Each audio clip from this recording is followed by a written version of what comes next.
Hola, los quiero invitar a un nuevo capítulo de nuestro podcast Entre Códigos, donde nosotros conversamos con makers de Image Maker para que nos cuenten parte de su historia y también nos cuenten alguna ocurrencia donde ellos tuvieron que vivir un problema y lograron de ese problema sacar aprendizajes y oportunidades.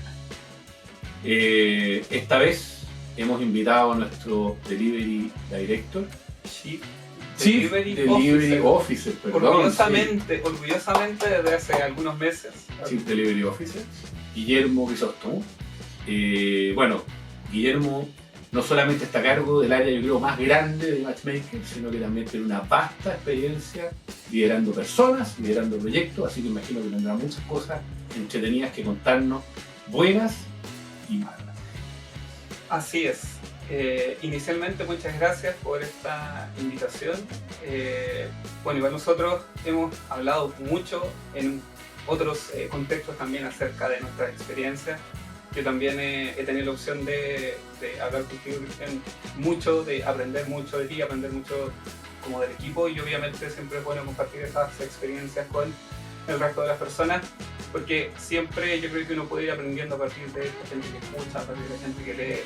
Así que absolutamente contento de estar acá y obviamente dispuesto a asumir los errores y a contar las experiencias, obviamente buenas y malas. Los viajes de aprendizaje, al final eso es. Exactamente. Así que bueno, Guille, primero cuéntame una breve historia de quién es Guillermo Crisóstomo. Eso lo voy a intentar hacer breve, bueno, soy alguien que viene desde el sur, no soy de acá de Santiago, soy de una ciudad pequeña que se llama Quirihue, estudié en Concepción y el año 2010 ya me vine acá a Santiago. Como estudié informática, no había muchas opciones allá, obviamente, de algún cargo o algún trabajo asociado a lo que yo hago. Sabía desde el inicio que me tenía que venir a Santiago, lo demoré lo más posible, pero... Por favor, si está lindo Santiago comparado con Quirihue. Obviamente, me imagino. No, pero estuve harto tiempo pensándolo, pero era algo que tenía completamente asumido. También es una ciudad que me gusta mucho, Santiago es muy distinta también, pero obviamente tiene otras cosas. Siento que también ha sido un viaje. Yo pasé por Quirihue, después por Chillán, después de eso Concepción y después de eso Santiago, entonces he ido como adquiriendo esa evolución a nivel de ciudad que siento que es súper natural. Empecé a trabajar acá el año 2010, estuve en LATAM, tuve harto tiempo en LATAM, como 6 años, ha sido la empresa donde más he durado.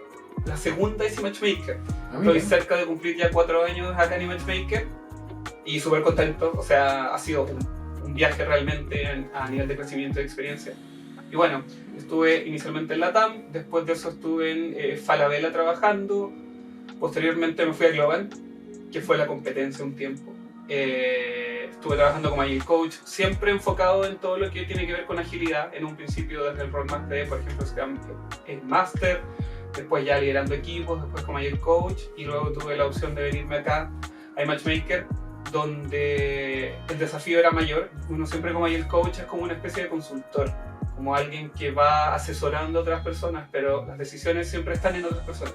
Lo que a mí me hizo, en el fondo, hacer este salto y venir acá fue que yo quería tomar decisiones. Yo dije, me quiero equivocar y pensar que si algo pasa y es malo es porque yo tomé una decisión mala, y si algo pasa y es bueno es porque yo tomé una decisión buena. Entonces, qué bueno saber que quisiste venir a equivocarte en Matchmaker.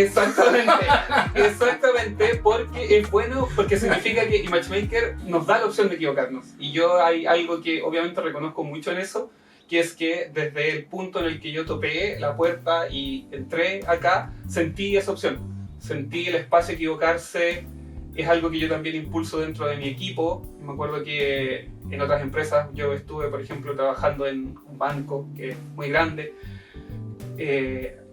ahí estaba desde Globant y era súper estricto, la gente no asumía que se equivocaba, o sea, lo último era equivocarse, siempre era responsabilidad de, obviamente, un proveedor, de otra área, de cualquiera, excepto de alguien.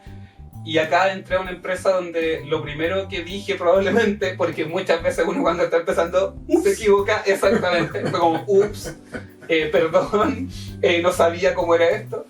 Y estaba el espacio para aprender, y yo creo que fue ultra valioso haber tenido esa instancia de aprendizaje, la confianza también del libro, la confianza del equipo, de Francisco, de todos los que me fueron dando un poco ese espacio y que obviamente me han permitido también crecer dentro de ImageMaker y me han ayudado también a que el equipo crezca, que es algo que obviamente siento también orgullo en el fondo del equipo que tengo y de la opción que ellos han tenido también a nivel de desarrollo. Mira, yo voy a detenerme en algo que tú dijiste y lo encuentro muy importante. Primero, de hecho, dos cosas. Lo primero, qué terrible es una cultura donde no existe una accountability para enfrentar cuando hay problemas, porque eso no permite que la organización aprenda.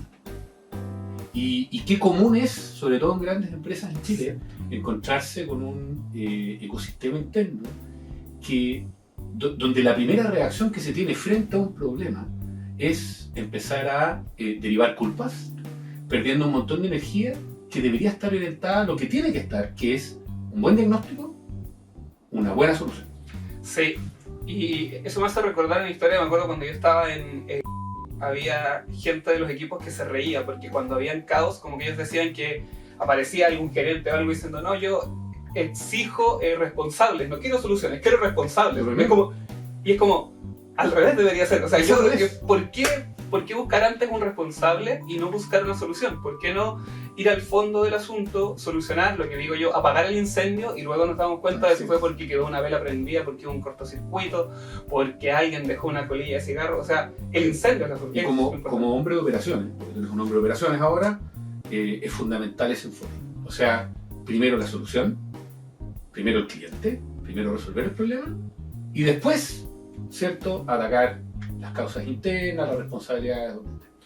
Otra cosa con la que me quedo, ¿cierto?, tiene que ver con el tú haber encontrado un entorno que permite que tú, ¿cierto?, con responsabilidad puedas experimentar y de esa manera, ¿cierto?, crear. Experimentar y crear le lleva error, le lleva falla. Exactamente. Y por lo tanto, la cultura que penaliza eso es una cultura que no crece. Y ImageMaker, nosotros queremos una cultura innovadora, que crezca, que rompa esquemas, y para lo mismo tenemos que saber asumir, ¿cierto?, que va a existir un nivel de error controlado y que nosotros tenemos que ser capaces de administrarlo de forma proactiva. Son como dos grandes ideas con las que me quedo muy bien, Guille, ¿eh? Exacto, y ahí también sumar un poquitito de antecedentes. Yo cuando llegué, obviamente es algo que yo siento que como líder uno tiene que, entre comillas, chorrear hacia el equipo. Y bueno, a mí me ocurrió conversando con la gente del equipo que ya mucho tiempo, que me decían que era la primera vez en harto tiempo que ellos veían que alguien pusiera en un correo, 1000 disculpas, fue mi error, por ejemplo. Y yo cuando era mi error, o sea, estoy aprendiendo, estoy en proceso. Me acuerdo que había alguien que decía que las únicas personas que no se equivocan son las que no hacen nada. Son las que no hacen nada. Exactamente. Entonces, si alguien no se equivoca en su trabajo... Preocúpate. Exactamente. Eso es. Es como, si no se está equivocando, es porque no está haciendo nada. Es imposible. Nadie no se equivoca. Y lo importante que yo llevo también un poco es que siento esa diferencia entre el error que es por aprendizaje y el error que es por una displicencia. Exactamente. Sí. El error continuo y repetido es una displicencia. Y cuando yo converso con alguien y veo que comete un error y otra vez y es exactamente el mismo, ahí obviamente es muy distinto. Pero el error, producto de experimentar, es parte del aprendizaje. O sea, no hay aprendizaje sin error. Eso es, imagínense cuánta gente tuvo que morir o sacrificarse por, no sé, por ejemplo, pruebas de vacuna o un montón de cosas. Es una experimentación. Y hoy día nosotros ya trabajando en un contexto que es la ciencia del conocimiento, porque nosotros ya no hacemos, o sea, estamos fuera de una especie de trabajo más físico. Nuestro trabajo es sobre nuestro conocimiento y sobre cómo se gestiona eso. Y en ese contexto es completamente a nivel de prueba y error. O sea, no podemos, yo no estoy 100% seguro de nada de lo que hago en el punto de que sea algo que sea soluciona un problema. Es imposible, tengo que ir probando. Y muy interesante nuevamente lo que dices, porque eso quiere decir de que las organizaciones que quieren realmente innovar tienen que ser capaces de generar también sistemas internos, procesos internos que permitan ir gestionando las soluciones a los errores inherentes que vienen de el experimentar. Mira, súper interesante. Ahora, vamos a entrar un poquito en terreno. Así que vamos. Salud. Ya. Cuéntame, por favor, de tu pasado reciente o tu pasado lejano, alguna experiencia que tú hayas tenido de la cual hayas tenido un tremendo aprendizaje que haya venido fruto de algún infortunio, mala decisión o bien el nunca bien ponderado control. Buenísimo. Mira, es algo que, a ver, uno como líder en contexto de agilidad habla muchas cosas. Habla de experimentación, aprendizaje, de ir ayudando a que la gente o a que los equipos tomen ciertas responsabilidades, de ir delegando, de ir haciendo como una especie de, principalmente yo le llamo como una delegación responsable, donde yo te doy espacio a que tú puedas hacer algo, pero obviamente bajo un contexto y del cual yo te voy a pedir resultados, o sea, como que es un poco ese punto.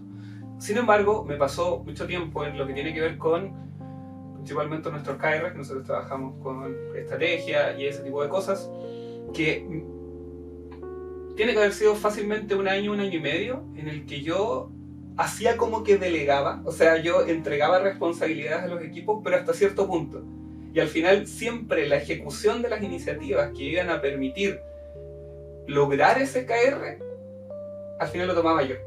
Sumado a la cantidad de cosas de operación y otros aspectos que efectivamente tenemos que trabajar nosotros en el día a día. Entonces me pasó fácilmente un año y medio en el que los resultados que nosotros tuvimos a nivel de cumplimiento de KR fueron malos. Y cuando digo malos estamos hablando de que el máximo fue 60% y de ahí se movía entre 40 y 60. Y yo decía, ¿qué pasa? Si yo doy mi mejor esfuerzo, yo veo que el equipo también da su mejor esfuerzo y no avanzamos, como que no estamos logrando una expectativa de 70% o más, que era un poco lo que principalmente habíamos conversado. Y me empecé a dar cuenta de eso, me empecé a dar cuenta de que mi delegación era leve o superficial. Era como tú, no sé, te vas a encargar de esta iniciativa, pero la voy a hacer yo, pero tú la monitoreas. Tú hacías como que delegabas y el otro hacía como que recibía una responsabilidad. Exactamente. Y en el fondo la responsabilidad se quedaba en mí porque yo no la soltaba, no porque esa persona no quisiera tomarla. El equipo, y esto fue lo que el equipo me dijo fácilmente 3 veces. Y a la tercera uno ya aprende, porque es algo que decía un poco, uno aprende, no sé, te puedes demorar 1 o 2 veces, pero al final se aprende. Y la forma en que lo aprendí fue curiosa porque empecé a delegar aspectos más operativos en un inicio y después fui probando con iniciativas que no, desde mi punto, no eran tan complejas, pero que sí requerían que las personas se echaran un poco al hombro al equipo, como digo yo, que es como, este es el objetivo, este es el KR que hay que lograr, ahí está el espacio, jueguen. Y empecé a ver que, me acuerdo, 4 o 5 personas del equipo empezaron a tomar iniciativas. En un principio incluso yo pensé que como que nadie iba a inicialmente querer tomarlas, porque dije, pucha, ellos ya tienen su carga operativa, todos trabajan en operaciones, todos saben lo que significa y además les voy a estar pidiendo otras responsabilidades. Aprendizaje número 1, mentira, se ofrecieron. Como que era, no, y esto, pero y a mí súmame esta iniciativa, y otro, y a mí también súmame esta iniciativa, y terminé usando al final, entre comillas, como esta delegación hacia 2 personas por iniciativa más o menos. ¿Por qué? Porque se ofrecían como de forma voluntaria. Eso me empezó a llevar a observar un poco cuál era su forma de trabajo y me di cuenta que había una confianza tal en mí que en un lado entendían esta delegación de una forma muy distinta a la anterior, como que era real. O sea que realmente la responsabilidad del cumplimiento de ese KR era de ellos y no 100% mía. Y por otro lado, que las iniciativas y la cancha que había para que ellos pudiesen jugar era amplia. Y que si se equivocaban, no iba a estar yo atrás diciendo, oye, pero esto no era así. O sea, el cumplimiento está establecido, hacia allá tenemos que trabajar. Úsame, entre comillas, como líder, para que yo pueda generar impacto en otras áreas que tú no puedes y por otro lado yo te voy a entregar esta responsabilidad. O sea, somos un equipo, pero la responsabilidad de esta iniciativa es tuya.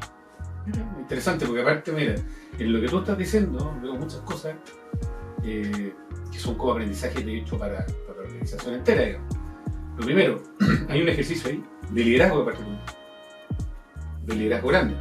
Porque, a ver, a la esencia del liderazgo está la confianza. Sin confianza de tu equipo, tú no puedes ser líder. Puedes mandar. Sí, exactamente. Eso te lo da a tu cargo. Sí. Pero ser un líder, no. Segundo, que ser líder también es un ejercicio de confianza de parte tuya. De soltar. Sí. De soltar. Y que eso también pasa porque tú seas capaz de rápidamente identificar quiénes son las personas con las que trabajas, para qué son buenos cada uno y sepas poner a cada uno en su lugar de manera de tú poder delegar de forma efectiva. Y volviendo un poquito más atrás, que tiene que ver con el siempre entender que cuando tú delegas funciones y no responsabilidades, la gente descansa en ti, ¿cierto? Y eso hace que los equipos no maduren y que las personas no crezcan, porque básicamente tú estás haciendo la pega y las otras personas están ahí felices descansando. Pero siempre todas esas personas van a aspirar a tener más responsabilidad, más libertad, porque la gente que nosotros traemos a ImageMaker es gente creativa y por lo tanto ellos quieren estar donde puedan hacer cambios. Y qué bueno que te diste cuenta, porque ahora entiendo por qué te está yendo también en los OKR este año, y tiene que ver con un ejercicio de liderazgo, más que un ejercicio de delegación. Así que te felicito. ¿Ah? Buenísimo, muchísimas gracias. Y sí, lo que está planteando es absolutamente el punto. O sea, mi error principal fue el miedo que tenía a soltar la responsabilidad. Y al final por eso decía, cuando uno es, por ejemplo, ahí el coach habla mucho de la delegación y enseña a otras personas a delegar, pero cuando uno está en la posición de delegar y te toca a ti y tienes que tú responder frente a un comité, frente a un directorio, frente a un grupo de gente que te está evaluando por cierto cumplimiento, eres tú quien tiene que responder, y ese como soltar al final da miedo. Es como, y es un miedo infundado, porque el equipo que yo tengo es un equipo que a esta altura ya está 99.9% confeccionado por mí. O sea, las personas que están en el equipo son las personas que quieren estar y que yo quiero que estén, por un lado. Y por otro lado, lo que dices tú, ya tengo mucho tiempo trabajando con ellas, hay algunas que han tenido mucho crecimiento y tengo súper claro en qué funciones o cuáles son sus como, entre comillas, talentos, y a quién le puedo delegar ciertas cosas y a quién otras. Hay gente, y eso es algo que también rescato, siento que la variedad, que exista diversidad en un equipo es clave. O sea, no me sirve un equipo de puros Messi. Así es. No me sirve un equipo de puros arqueros. Así Yo es. necesito gente que ataje, gente que defienda, gente que cree fútbol y gente que finiquite. Así es. Y eso hoy día siento que lo tengo. Y el aprendizaje y cómo me di cuenta de que lo tengo fue efectivamente cuando hice que el equipo jugara. Les di las responsabilidades y les dije al equipo, juegue. Y el equipo empezó a jugar. Y bueno, el Q pasado ya tuvimos 100% de cumplimiento en los KRs. Este Q estamos cerca también de cumplirlo. Y subamos sus KRA. eso. Hay que subirlos. Y es un logro como equipo. De hecho, hoy día tuvimos una reunión con el equipo donde yo les compartí lo feliz que estoy del cierre de año. Han habido otras complejidades como propias del negocio, que son cuestiones que nos van a pasar siempre, pero a nivel de lo que nosotros hemos hecho como equipo y la forma que aprendimos, y siento que también era una deuda que yo tenía con ellos, porque ellos eran los que me decían, oye, pero delega, así como, entrégame responsabilidades, y yo les decía, sí, y después hacía otra cosa, o decía como, no, si este KR es tuyo, pero la iniciativa la lleva yo, entonces, siento que es una deuda que yo tenía hacia el equipo, que hubo esa confianza, el equipo respondió absolutamente, y el aprendizaje es que en el fondo, cuando un equipo te pide ese nivel de responsabilidad, es porque uno, siente que tiene la capacidad de cumplir, y dos, siente que tiene el espacio para aprender si es que se puede equivocar. Y te voy a decir una tercera. Tú también tienes que ser capaz de darle inestabilidad al equipo a través de asignarle responsabilidades, incluso cuando ellos no crean que pueden. Ahí está tu experimentación controlada. Exacto. Ahí es donde tú tienes que dejar el margen de error. Porque si no, te vas a encontrar que eso después va a estancar. Sí. Entonces ahora tu desafío es identificar dónde apretar un poquito para generar ese crecimiento virtuoso. Bueno, extraordinario caso, niña, ¿eh? extraordinario caso, extraordinario aprendizaje. Un viaje de liderazgo tuviste, sonó como yoga. Sí, encontré el nirvana del liderazgo. Así que bueno, te felicito y ahora entiendo por qué tus resultados este año han sido tan buenos. Espero que sigas así. Espero que sigas también compartiendo esto con el resto del equipo. Yo creo que estas experiencias de aprendizaje en cómo, ¿cierto?, liderar y liderarnos son claves, sobre todo pensando en que esta empresa es cada vez más grande, somos cada vez más, la posibilidad de estar metido en todo hoy día es cercana a cero, a menos que estés empastillado. Si nadie quiere estar empastillado, exactamente. Eso. Bueno, muchas gracias, Guilla. No, muchas gracias también a ustedes por la invitación. Es algo que me gustaría compartir, o sea, como que es agradable de compartir en el sentido del viaje. Y obviamente también me llevo el punto que decías de empezar a generar entropía en el sistema. Siempre me acuerdo, bueno, he hablado ya con harta gente en este contexto y alguien me decía, cuando tú le enseñas a un niño a caminar, no lo vas a poner al borde de un barranco para que practique, lo pones en una especie de jaulita y camina y se cae y que sea blandito y todo. Entonces, cuando ya el equipo es un equipo fuerte como el que tengo, hay que empezar a generar ese tipo de como práctica, ¿sí? Como que el equipo se empiece a salirse de la zona de confort, obviamente manteniendo ese borde para que ellos puedan equivocarse, pero en un ambiente controlado. Así que obviamente me llevo eso. Muchísimas gracias por la invitación también y bueno, ojalá sigamos compartiendo este tipo de conversaciones. Vamos a volver a entrevistarte porque estuvo buena la entrevista. Yo creo que esta va a ser una buena entrevista. Aparte no tuvimos garabatos, exabruptos. Estoy controlando. No. Bueno, salud. Bueno, un gusto. Igualmente. Siempre un gusto. Entre códigos. Hasta luego. Adiós.